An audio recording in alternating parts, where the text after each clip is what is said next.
Porque eu tenho que experimentar a vereança. E Vossa Excelência realmente passou por toda essa história, por todos esses cargos, e hoje é um homem preparado para governar o nosso país, e um homem que tem a sua carreira como revestida de suas ações dentro da ética, dentro da moral. Isso é muito importante, é o que nós estamos precisando realmente hoje no nosso país. O senador veio para falar um pouquinho sobre essas perspectivas de um Brasil melhor, né? No conceito dele, ele que é pré-candidato a presidente da República pelo Podemos, né? E para nós, então, senador, é uma honra muito grande tê-lo aqui nessa manhã. Fique à vontade, o tempo que o senhor necessitar para poder fazer as explanações.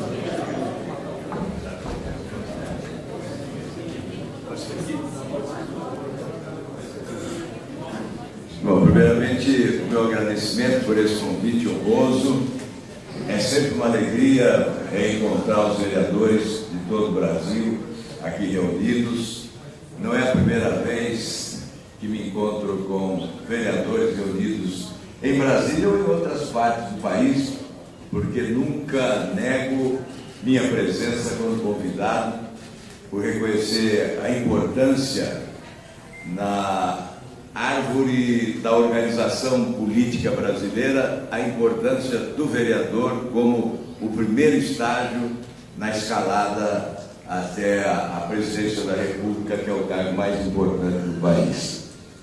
Eu gostaria de saudar o presidente nacional da Abracam, o Rogério Rodrigues da Silva, o diretor de assuntos estratégicos da Abracam, Luiz Kirchner, Dr. César Rômulo Rodrigues Assis, vice-presidente jurídico da Abrascan, o presidente da seção regional de Minas Gerais, Jorge Machado, o vereador e advogado de São José de Ubá, Hamilton Machado, o diretor executivo da Abracam, Milton Atanásio, que é também jornalista, e por intermédio deles a saudação a todos os vereadores do Brasil aqui presentes e também aqueles que aqui não se encontram no dia de hoje, mas certamente, espiritualmente, estão conosco nesse momento crucial para o futuro do nosso país. Quero cumprimentá-los pela determinação de participarem ativamente desse processo fundamental para o futuro do Brasil, já que os vereadores decidiram lançar candidaturas ao Senado, se possível, em todos os estados do país, para afirmar a sua importância no concerto da política nacional. Quero lamentar os mecanismos utilizados para limitar a renovação política nas eleições desse ano. Eu considero 3 pontos limitadores. O primeiro, não abriram a janela para os vereadores, discriminaram os vereadores. É um limitador da renovação política, porque certamente vereadores em bom número disputariam essas eleições para a Assembleia Legislativa, para a Câmara dos Deputados e até o Senado da República, se essa janela fosse aberta, evitando o risco da perda de mandato. E eu indago, por que o deputado estadual pode, por que o deputado federal pode mudar de partido nessa janela e o vereador não pode, se ele também tem o direito de concorrer no pleito de outubro? Uma discriminação. Nós tentamos, mas infelizmente na Câmara dos Deputados alguns partidos impediram a votação do projeto que permitiria aos vereadores a mudança de partido nessa janela para encontrar um ambiente mais adequado para a disputa eleitoral. O outro ponto, certamente ficaram com receio vendo dos vereadores. O outro ponto, o fundo eleitoral. O fundo eleitoral foi idealizado para favorecer os atuais detentores de mandato no Congresso Nacional. Também é um dispositivo limitador da renovação política. E o terceiro ponto é o foro privilegiado. Vocês sabem que eu sou autor do projeto que acaba com o foro privilegiado, aprovado no Senado e está na Câmara dos Deputados desde junho do ano passado. Ele deveria ter sido aprovado em agosto, mais tardar em setembro do ano passado.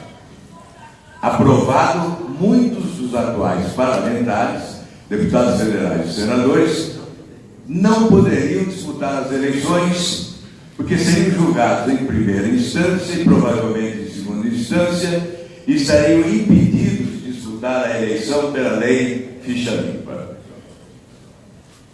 Não votaram, procrastinaram.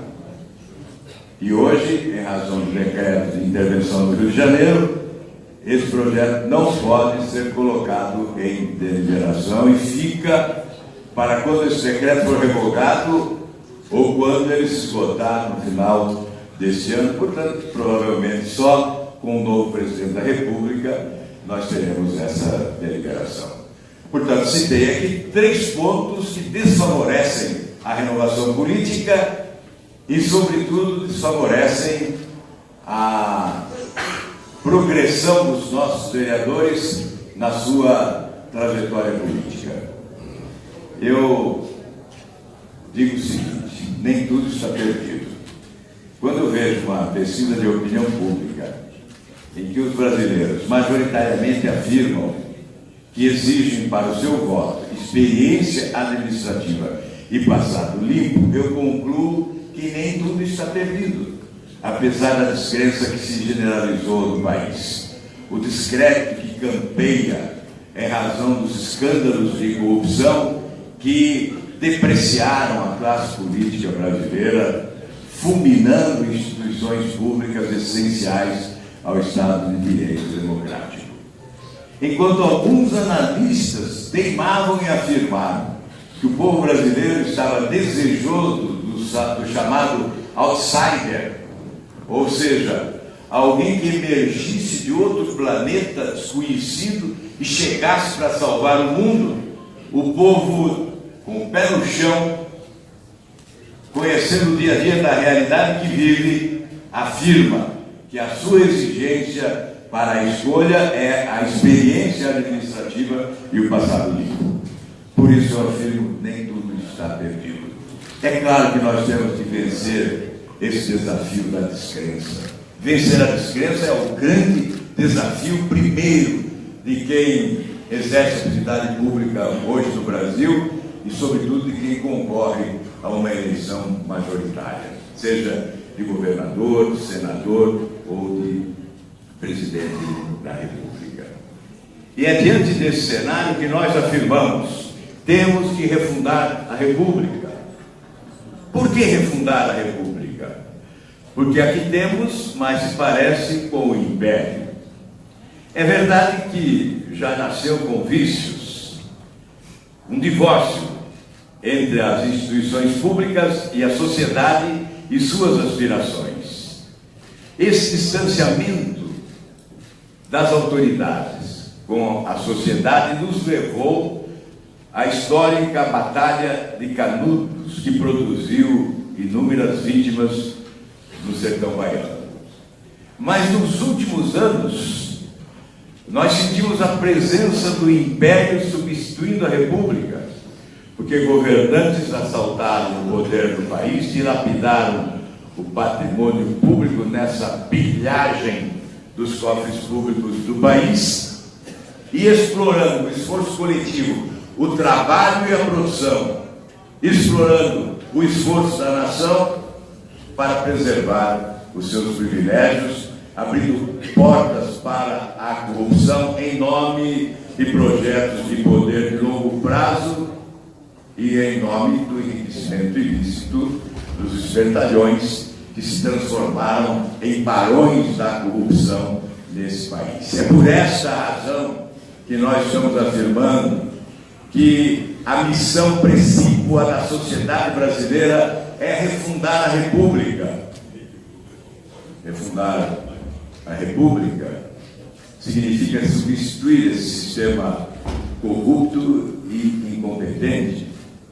Quando nós afirmamos que a atual República mais se parece com o Império, é porque nós que elaboramos as leis, para que as leis governem os homens, percebemos que, em muitas oportunidades, os homens querem governar as leis. Isso não é República. Quando há pressão política sobre o Supremo, para que ele possa revisar jurisprudência já estabelecida, e colocou na cadeia centenas de ladrões, de criminosos, de traficantes, de pedófilos, de estupradores. Quando há pressão política para o Supremo revisar essa jurisprudência e beneficiar apenas um cidadão brasileiro, mesmo que tenha sido presidente da República um dia, é porque nós não estamos na República e estamos em algo parecido com o Império, onde as leis não governam mais os homens, mas os homens governam as leis.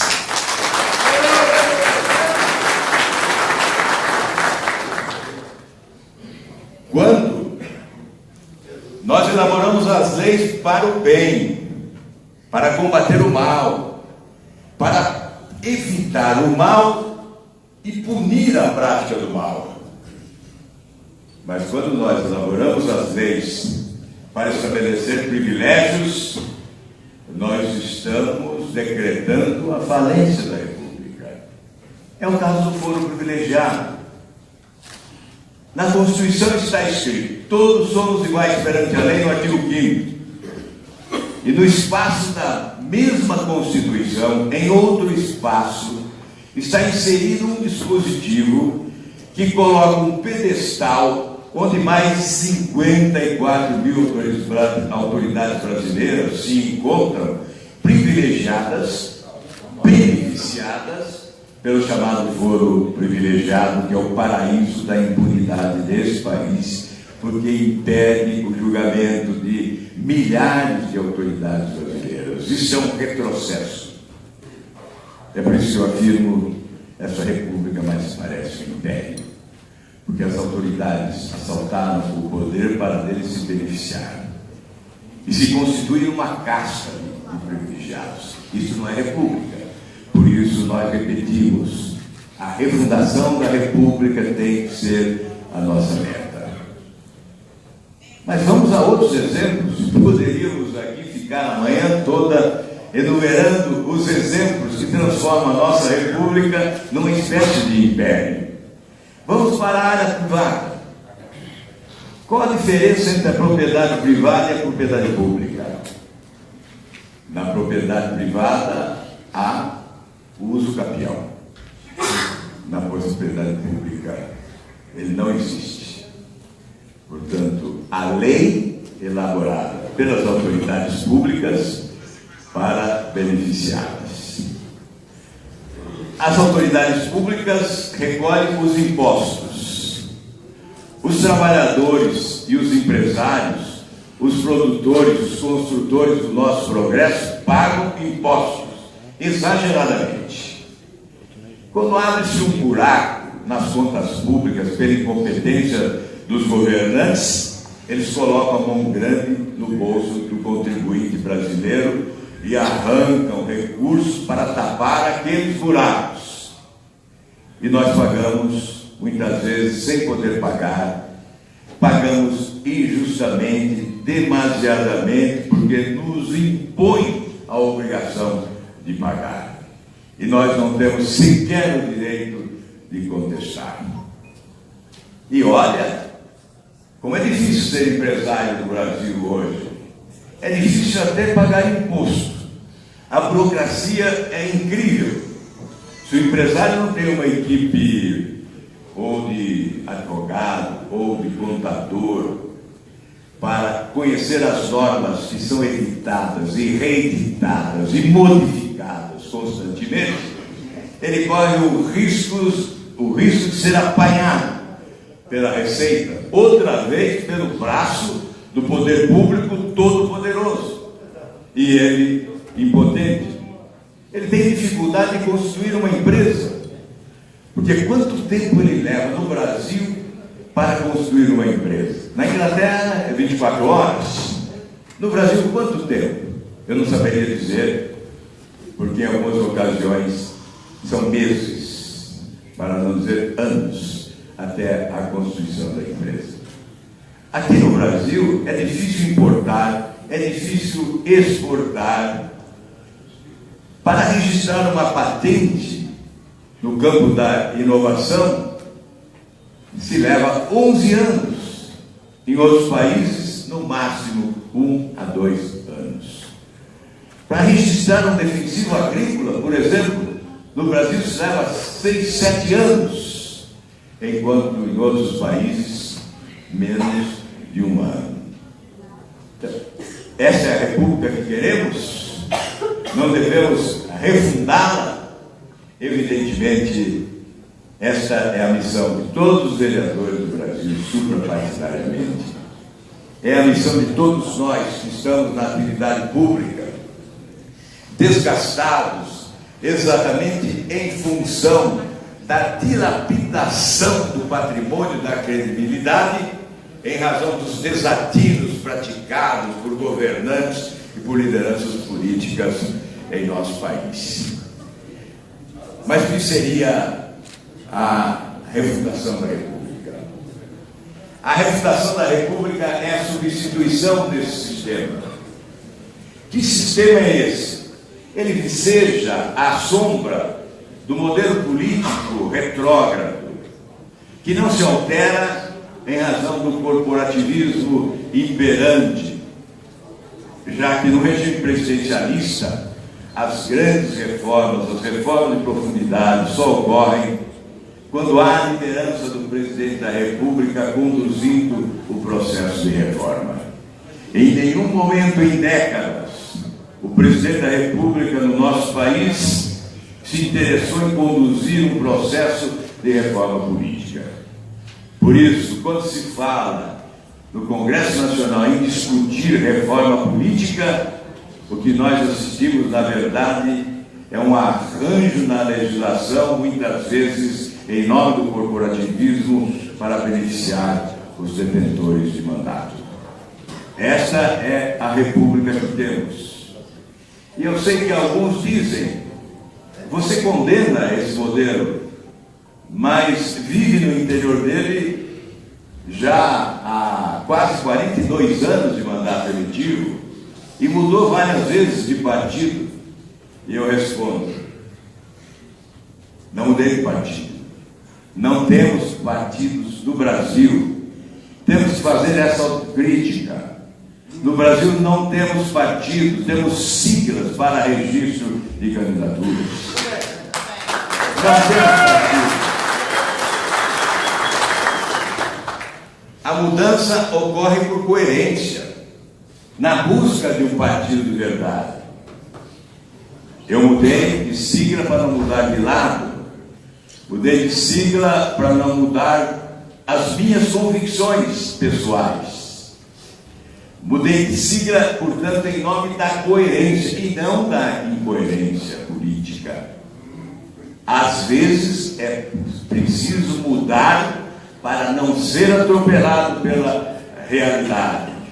Com satisfação estamos recebendo aí a deputada Dâmina, nossa querida deputada, e o nosso... Oi, como é que vai?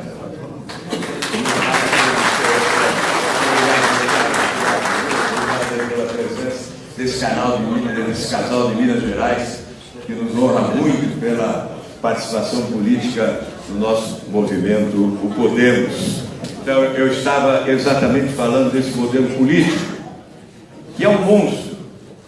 E alguém diz: você com 42 anos de atividade na política não pode falar em refundar a república, em renovação política, em nova política. E eu digo, se eu tivesse mais uns 80 anos de atividade, estaria ainda mais credenciado a propor as mudanças que estamos propondo para o nosso país. Por que, meus amigos? Porque eu vivi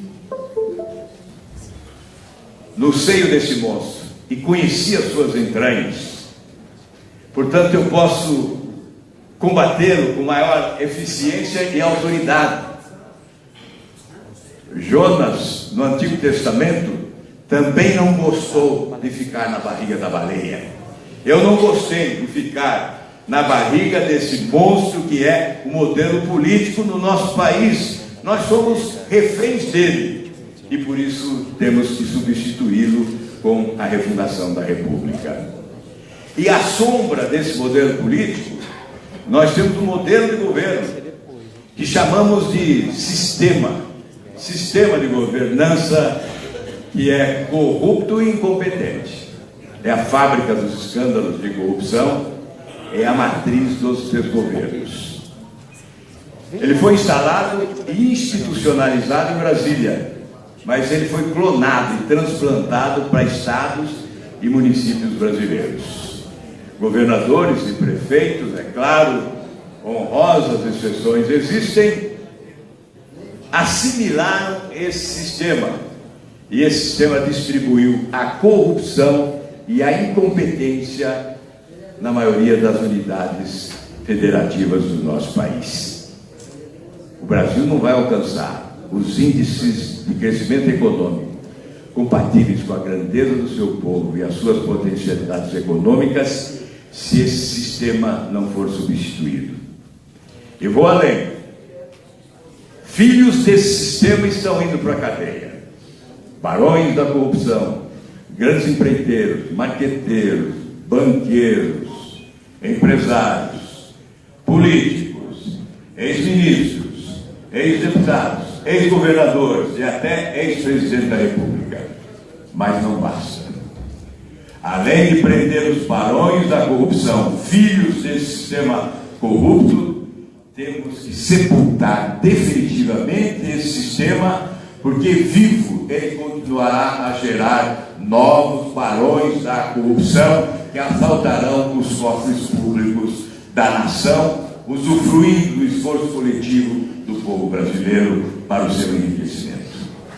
Então é fundamental apoiar sim a Operação Lava Jato, Ministério Público, Polícia Federal, Justiça, para que a limpeza se complete, os barões da corrupção sejam presos, mas a tarefa da classe política é substituir esse sistema com a refundação da República. Essa é a nossa missão. Eu não sei se teremos perguntas e aí o tempo fica a seu critério. Eu quero lhes dizer que a substituição desse sistema passa por algumas mudanças fundamentais que nos levarão a alterar a Constituição, desde a reforma política, passando pela reforma do Estado, eliminando privilégios das autoridades, porque se não eliminamos os privilégios das autoridades, não teremos o direito de invadir os andares inferiores para, promovendo reformas, equilibrar as finanças públicas do país e realçar o Brasil à condição de país desenvolvido, fugindo dessa armadilha da renda média, colocando mais dinheiro no bolso dos brasileiros, com a recuperação da nossa renda per capita, que sofreu uma queda brutal durante a última crise, quando vivemos a maior recessão dos últimos 50 anos e o maior desemprego dos últimos 25 anos, como consequência desse sistema de governança corrupto e incompetente.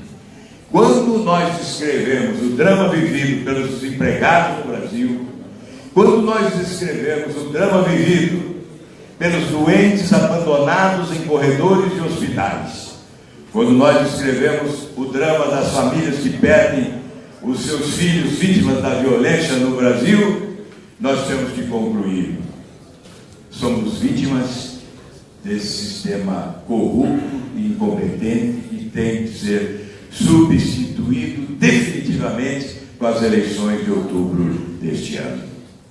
Quebrando paradigmas, essa eleição tem que ser suprapartidária. O próximo governo tem que ser suprapartidário. A grande sigla será Brasil. Vamos substituir todas essas siglas para registro de candidaturas por uma única: Brasil, porque é o Brasil que depende de todos nós agora para a sua recuperação, para a reabilitação dos sonhos e das esperanças do nosso povo, para deixar de ver essa nação envelhecendo na pobreza e passarmos a olhar à frente com a perspectiva da construção de uma grande nação, onde todos poderemos exercitar a cidadania na sua plenitude, porque hoje milhões de brasileiros estão proibidos de fazê-lo. Um país dos grandes contrastes. Não há como promover essas reformas: a reforma do Estado, a reforma política, a reforma da Previdência, sim, a reforma do sistema federativo, porque os municípios estão sacrificados por uma distribuição injusta dos recursos públicos. A reforma do sistema federativo que virá acoplada à reforma tributária para fazer com que a roda da economia gire com mais força, com a população pagando menos impostos e o governo arrecadando mais recursos em razão do crescimento econômico que será infinitamente superior ao crescimento atual, que é ínfimo, que é insignificante, é pífio, e que ainda ocorre em razão do agronegócio, em razão da agricultura que carrega esse país nas costas há tantos anos. Essas reformas são essenciais e certamente elas ocorrerão suprapartidariamente. Ontem surgiu um movimento na Frente Parlamentar da Agricultura que eu denomino o suprapartidarismo responsável. Parlamentares admitindo a hipótese de decidirem um voto nesta eleição com a responsabilidade de quem está pensando no futuro do país e não apenas pensando nesse interesse limitado do seu próprio partido, da sua própria agremiação. E certamente o próximo presidente da República terá que contar com o Congresso suprapartidariamente, porque as reformas são essenciais e se elas não ocorrerem, o Brasil continuará sangrando e o povo brasileiro continuará sofrendo.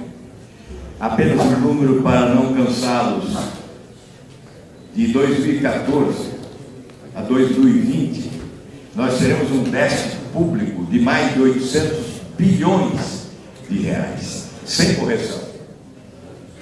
Portanto, não há salvação sem um ajuste fiscal rigoroso, e isto é urgente, é urgentíssimo, junto aos outros dois desafios monumentais que o Brasil deverá enfrentar: o dos investimentos e da produtividade.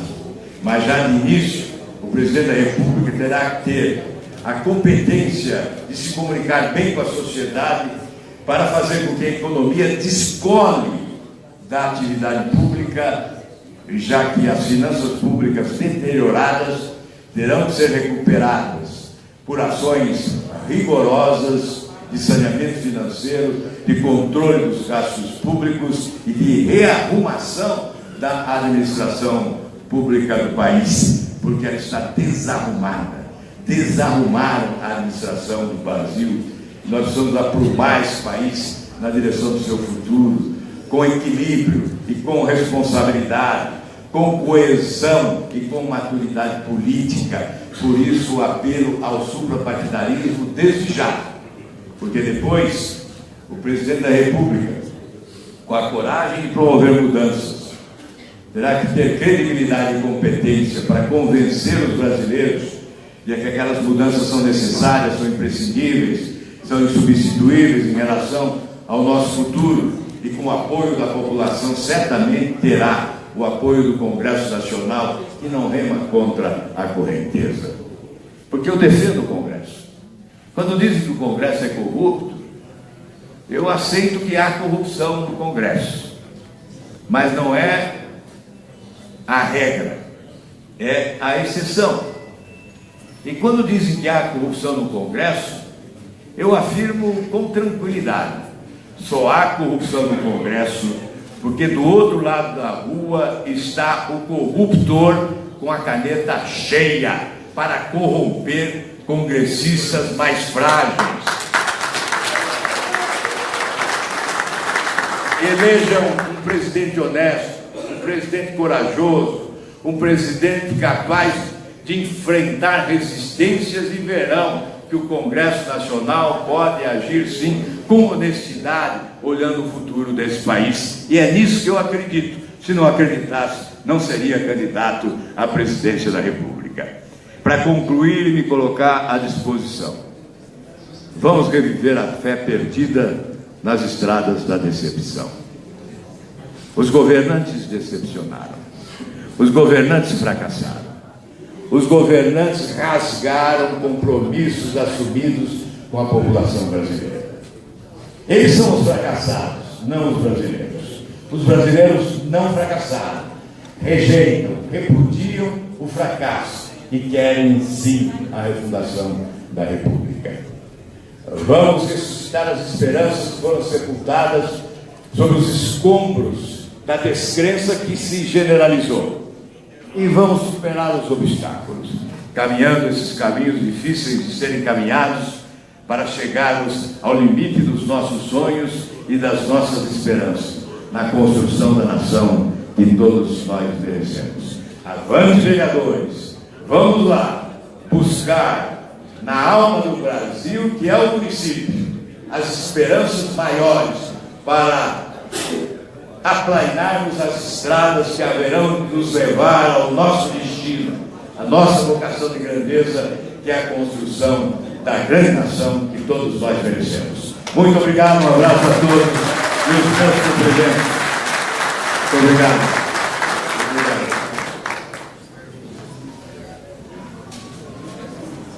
Nós estamos recebendo aqui, pessoal, a presença da deputada Dâmila, que é de Minas Gerais, do partido do senador Podemos. E eu também gostaria de dizer aqui, senador, que há cerca de 15 dias atrás filiei o Podemos. Será nosso senador. Será o nosso senador de Minas Gerais, o vereador senador. E vereador da Câmara Municipal, é Belo Horizonte? Ah, Coromandel. Da Câmara Municipal de Coromandel ao Senado Federal. Um vereador em nome de Minas Gerais. Estamos recebendo também aqui a presença do deputado federal Jorge Vilso. Eu gostaria de convidá-lo aqui para a mesa, né?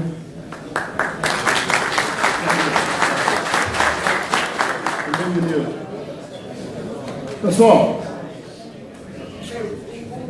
nós vamos então agora, de forma organizada, tá?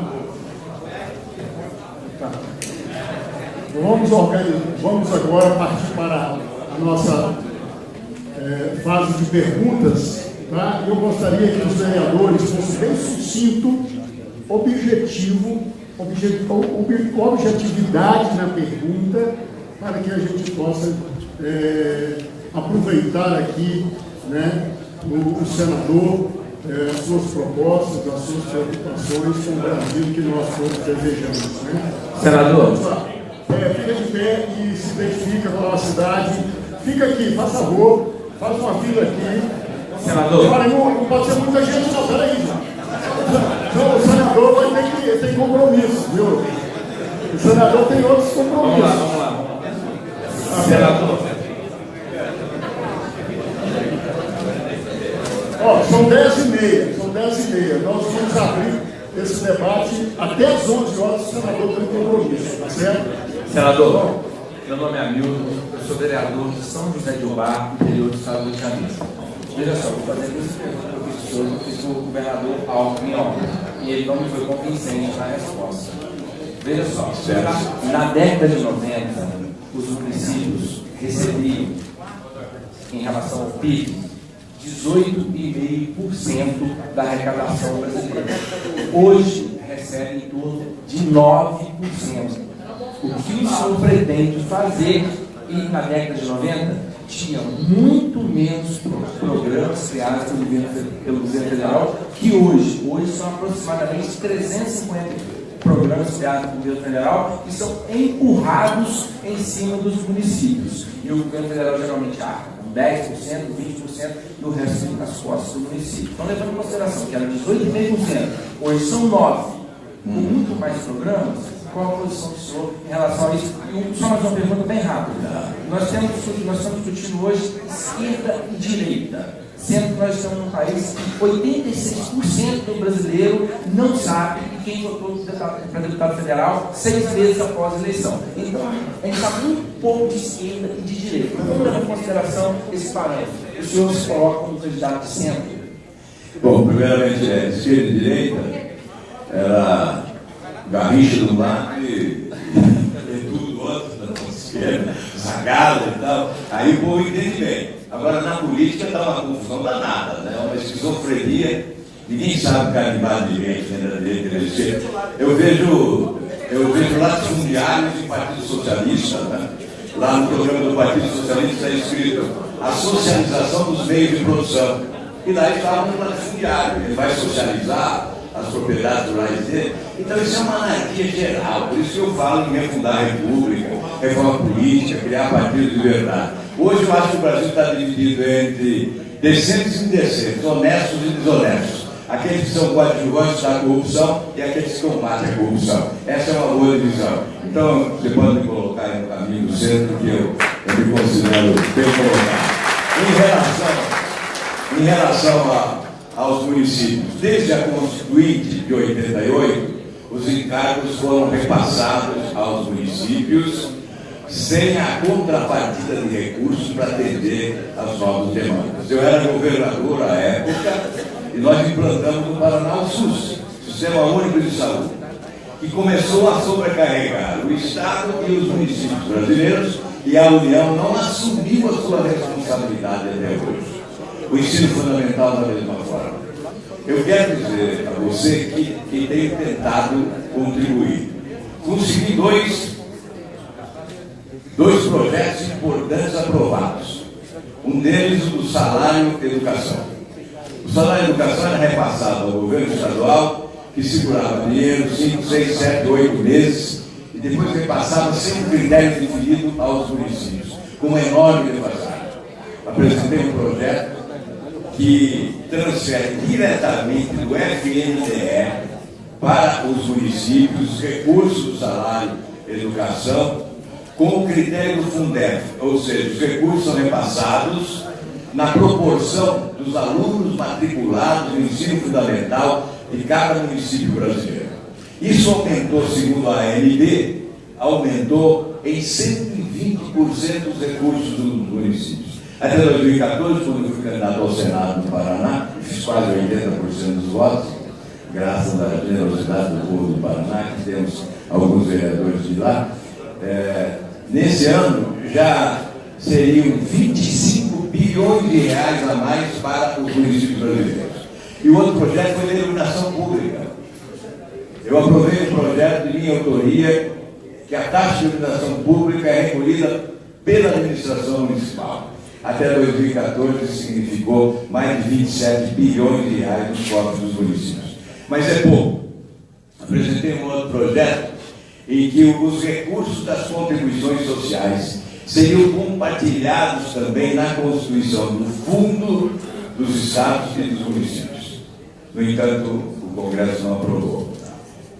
Nós temos que fazer a reforma do sistema federativo, um novo pacto federativo. Por quê? Além dos encargos terem sido repassados, a União passou a trabalhar com muita esperteza, transformando impostos em contribuições sociais. 56% do total da arrecadação do país vem das contribuições sociais. E esses recursos não são compartilhados na constituição dos fundos do Estado e do município. Ficam inteiramente nos cofres da União.